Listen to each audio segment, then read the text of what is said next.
तो हेलो दोस्तों, कैसे हैं आप लोग। तो दोस्तों, कल हमने देख लिया था प्रकाश संश्लेषण। उसका परिभाषा हमने आपको बता दिया था। प्रकाश संश्लेषण किसे कहते हैं? तो प्रकाश संश्लेषण वो प्रक्रिया है जिसके द्वारा पेड़ पौधे अपना भोजन का निर्माण करते हैं, उसे प्रकाश संश्लेषण कहते हैं। कल इतने ही बताए थे ना। आज प्रकाश संश्लेषण को हम डिटेल में पढ़ेंगे। तो दोस्तों, प्रकाश संश्लेषण पीछे अभी पढ़ते हैं। देखिए, प्रकाश संश्लेषण होता कैसे है। अब बोलेगा हम लोग में प्रकाश संश्लेषण क्यों नहीं होता।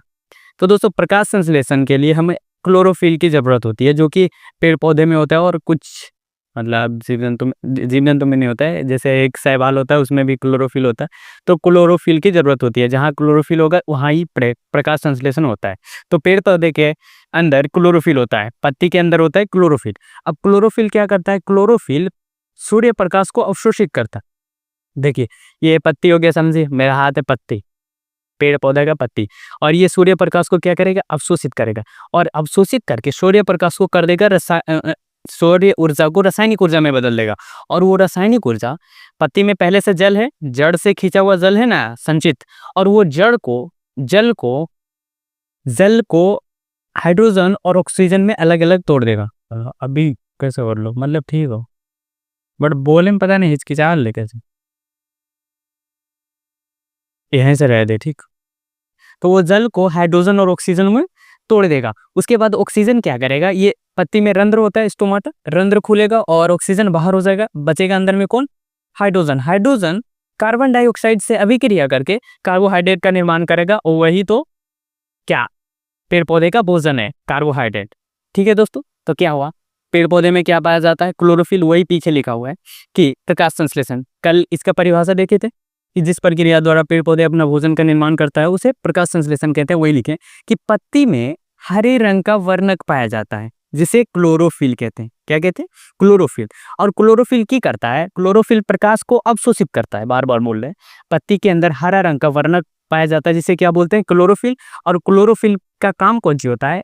सूर्य प्रकाश को अवशोषित करना। और इस सूर्य प्रकाश को अवशोषित करके उसको बदल देगा किसमें? रासायनिक ऊर्जा में। और रासायनिक ऊर्जा वो जाके हाइड्रोजन, जल H2O होता है ना, जल का फॉर्मूला क्या होता है? H2O।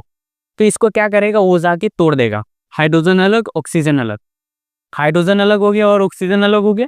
ऑक्सीजन रंध्र द्वारा बाहर हो जाएगा, पत्ती के रंध्र द्वारा ऑक्सीजन बाहर हो गया। अब बचा अकेले कौन?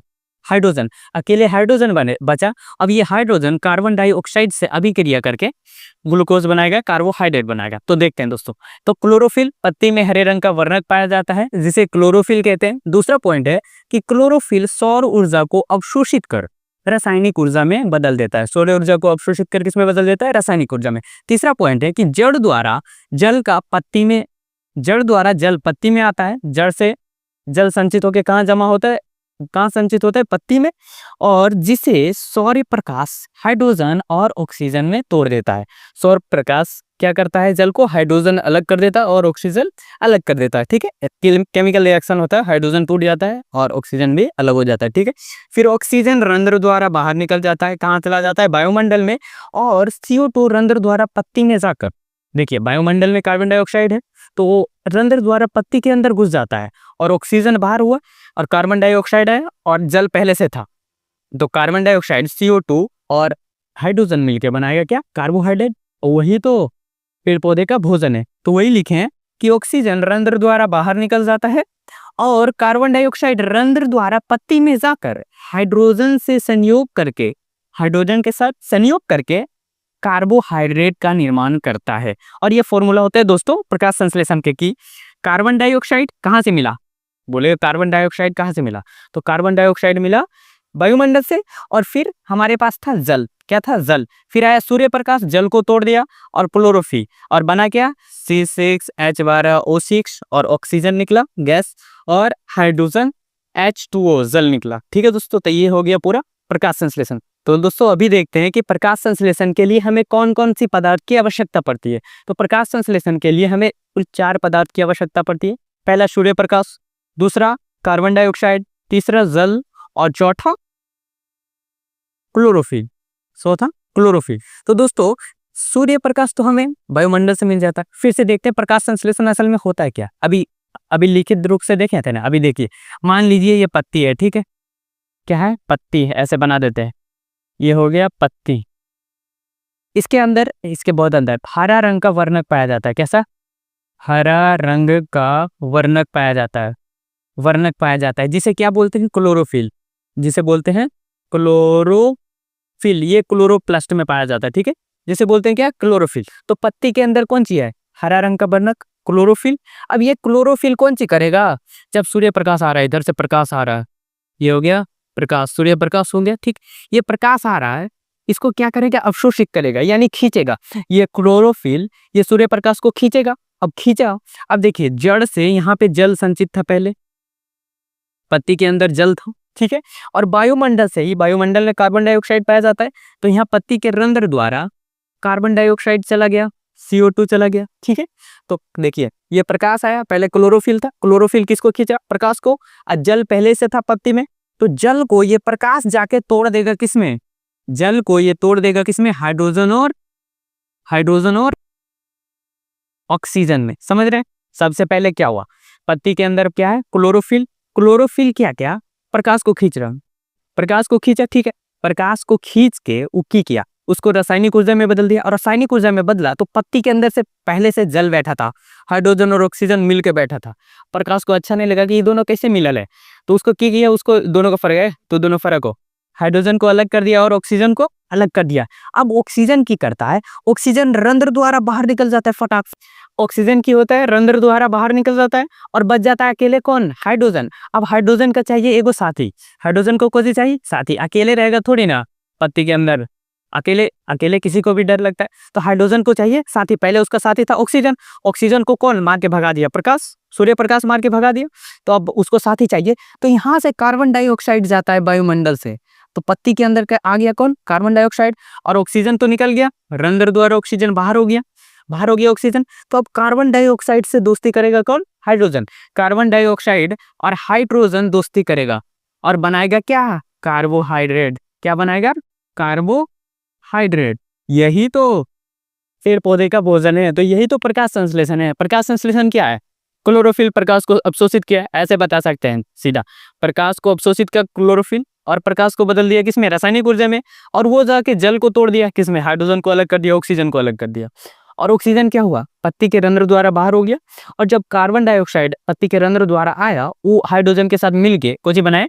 कार्बोहाइड्रेट। तो दोस्तों अभी देखते हैं अमीबा में पोषण, अमीबा में कैसे पोषण होता है। तो अमीबा दोस्तों एक प्राणी संपोषी जीव है। प्राणी संपोषी जीव में आपको बताए थे ना 3 एग्जाम्पल, एक मनुष्य, अमीबा और एक पैरामीशियम। तो अमीबा भी वही है, और इसका आकार अनिश्चित होता है, मतलब एक कोई अनिश्चित आकार नहीं है। जैसे हम लोग का निश्चित आकार है, हाँ यहाँ आँख होगा, यहाँ कान होगा, कि यहाँ पे आँख की जगह पे कान हो जाएगा ऐसे, तो उसका आकार कोई निश्चित नहीं है, कहाँ कुछ होगा कोई नहीं, मतलब कभी ऐसा है, कभी ऐसा लंबा हो गया, ऐसे होता है, तो उसका आकार भी अनिश्चित होता है। तो अभी पहले पहले देख लेते जो लिखे हैं, उसके बाद समझाते हैं। तो देखिए अमीबा एक सरल प्राणी संपोषी जीव है जिसका आकार अनिश्चित होता है, जिसका आकार अनिश्चित होता है। इसका आकार कुटपाद के कारण बदलते रहता है। अब कुटपाद कैसे कहते हैं? जैसे देखिए ये अमीबा हुआ, ऐसे ऐसे गोल अमीबा हुआ, ठीक। जब भोजन आता है ना, की करता है, 2 हाथ निकाल देता है बाहर। जैसे देखिए ये अमीबा है, भोजन आया तो ये देखिए इसको बाहर निकाल लेगा ऐसे, जैसे अमीबा ही है, तो ये ऐसे 2 हाथ निकाल लेगा उसको पकड़ने के लिए। ये किरे बोलल जाता है कुछ कुटपाद। एकरे कौन से बोलल जाता है? कुटपाद। यहाँ पे नहीं लिखे हैं, इसको बोलल जाता है कुटपाद। तो ये जैसा कुटपाद बनता है ना, तो कुटपाद के कारण ही इसका आकार कौन सी होता है? बदलते रहता है। और अमीबा में पोषण 3 प्रकार से होता है। पहला अंतःग्रहण होता है, यानी अंदर लिया, अंतःग्रहण मतलब भोजन को अंदर लिया। फिर पाचन, एंजाइम द्वारा उसको तोड़ा पूरा, और फिर कौन सी जो अपचा भोजन बना उसको बाहर कर दिया। 3 चरण में होता है। कौन कौन? अमीबा में पोषण 3 चरण द्वारा होता है। पहला अंतःग्रहण, फिर पाचन, और तीसरा बहिष्करण। क्लियर है? फिर होता है या अपने भोजन को कुटपादों द्वारा घेर कर, कुटपादों द्वारा घेर लेगा, कुटपाद द्वारा ऐसे घेर के, और वो जब घेर लेगा तो वहां पे जो गोल बनेगा उसको कौन से बोलेंगे? भोजन रसदानी। कुटपादों द्वारा घेर कर भोजन रसदानी का निर्माण करता है। और फिर अगला पॉइंट है कि भोजन रसदानी ने ही केकरा द्वारा, एंजाइम द्वारा भोजन का पाचन होता है। फिर है लास्ट में कि अपचय भोजन कहीं से भी, इसका कोई छिद्र नहीं होता है, मतलब ये जैसे खाई के लिए हमारे पास है ना मुंह, अमीबा में मुंह नहीं होता है, जहां मन जहां से, मतलब अगर इधर हाथ के साइड भोजन दिख रहा है तो यहाँ से कुटपाद निकालेगा, यहाँ से कुटपाद निकालेगा, उसको घेर के यहीं से खा लेगा। उसका कोई निश्चित नहीं होता है, ना खाने का निश्चित और ना फिर निकालने का निश्चित। तो बहिष्करण का भी अनिश्चित जगह। और जब अपचा भोजन बचेगा तो उसको भी कहीं से भी निकाल लेगा, मतलब जहाँ से उसको नजदीक पड़ा वहां से छिद्र बनाया और उसको बाहर कर दिया। तो वही लिखे कि अपचय भोजन को कहीं से भी छिद्र द्वारा बाहर निकाल दिया जाता है। और फिगर देखिए, जैसे एक अमीबा है, अमीबा में पाया जाता है कौन सी, केंद्रक, एक होता है केंद्रक, और ये हो गया कोशिका द्रव, और ये हो गया कोशिका झिल्ली, और फिर बाहर ये हो गया, समझिए ये भोजन है, ठीक है, ये भोजन है। अब ये क्या करेगा, भोजन के साइड साइड कुटपान निकालेगा, ऐसे हाथ, जैसे ये निकाला देखिए, ये इसको बोलेंगे कुछ कुटपान। ये धीरे धीरे फिर इसको घेर लेगा, इसको घेर लिया, भोजन को घेर लिया। तो अब ये भोजन रसधानी का निर्माण किया, क्या क्या, भोजन रसधानी का निर्माण किया। और यहीं पे यहाँ से एंजाइम जाएगा और भोजन को पाचन करेगा। अब पाचन हो गया तो ये अपचा भोजन जो बच गया, पाचन होके तो पूरा शरीर में मिल गए, अपचा भोजन जो बच गया इसको निकालना है, बहिष्करण करना है। तो इसको मतलब कोई निश्चित स्थान नहीं है निकालने का, तो कहीं से भी निकाल देगा। तो जैसे ये धीरे धीरे साइड हुआ, यहाँ हुआ, और यहाँ पे छिद्र बनेगा और ये क्या होगा, बाहर हो जाएगा। क्लियर है दोस्तों, अमीबा में पोषण समझ में आया।